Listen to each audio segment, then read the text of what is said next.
সোফিন্স বিসিসিআইয়ের নতুন সিদ্ধান্তের কারণেই সিএসকে দলের অন্যতম তারকার দল ছাড়তে হতে পারে। তো তিনি আর কেউ নয়, মহেন্দ্র সিং ধোনি।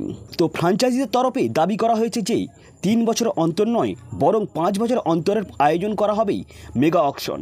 না হলেই তরুণ ক্রিকেটারদের উপরে বিনিয়োগের আগ্রহ হারাবে ফ্র্যাঞ্চাইজিগুলি। তো এক আইপিএল দলের সাথে যুক্ত এক সিনিয়র কর্মকর্তা এমনটাই জানিয়েছেন সংবাদ মাধ্যমকে। তো এছাড়াও 2025 আইপিএলের জন্য 4 থেকে 6 জন ক্রিকেটারকে ধরে রাখার সুযোগ চেয়েছেন দলগুলি।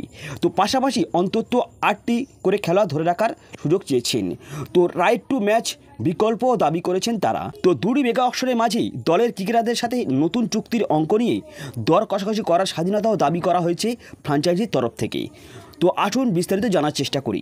তো মহেন্দ্র সিং ধোনি আদৌ 2025 আইপিএল খেলবেন কিনা সে বিষয়টি এখনও নির্ভর করছে বিসিসিআই সিদ্ধান্তের উপরেই। নিলামে যে তিনি নাম লেখাবেন না তা নিশ্চিত। তো যদি তিনি আইপিএল খেলেন আর 1 বছর হয়তো তাকে দেখা যেতে পারে সিএসকে জার্সিতে। তবে প্রিয় টিম চেন্নাইয়ের জনতা আদৌ মাঠে দেখতে পাবেন কিনা তা বোঝা যাবে বিসিসিআই রিটেনশনের সংখ্যা সামনে আসতেই।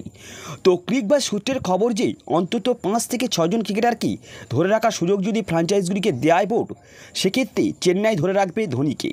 আর যদি তার থেকে কম সংখ্যক রিটেনশন সুযোগ দেওয়া হয়, সেক্ষেত্রে ভবিষ্যতের কথা মাথায় রেখে অপেক্ষাকৃত তরুণ ক্রিকেটারদেরকে রিটেন করার পথে হাঁটবে তারা। তো জবনিকা পড়বে মহেন্দ্র সিং ধোনির বর্ণময় ক্রিকেট কেরিয়ারে। তাহলে আমরা সকলে বুঝতে পারলাম, যদি বিসিসিআই বোর্ড 4 জন খেলোয়াড়কে রিটেন করার সুযোগ দেয়, তাহলে সেক্ষেত্রে মহেন্দ্র সিং ধোনিকে রিটেন করার সুযোগটাই অনেকটা কম থাকবে।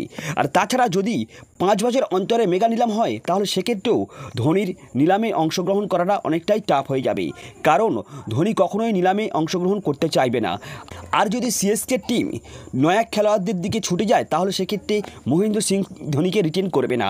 তো সেক্ষেত্রে তিনিও নিলামে অংশগ্রহণ করবে না। তাই সিএসকের ফ্যানেরা অর্থাৎ বা মহেন্দ্র সিং ধোনির ফ্যানেরা তারা আগামী বছর মহেন্দ্র সিং ধোনিকে মিস করতে পারেন। সো ফ্রেন্ডস, এই ছিল আজকের ভিডিও।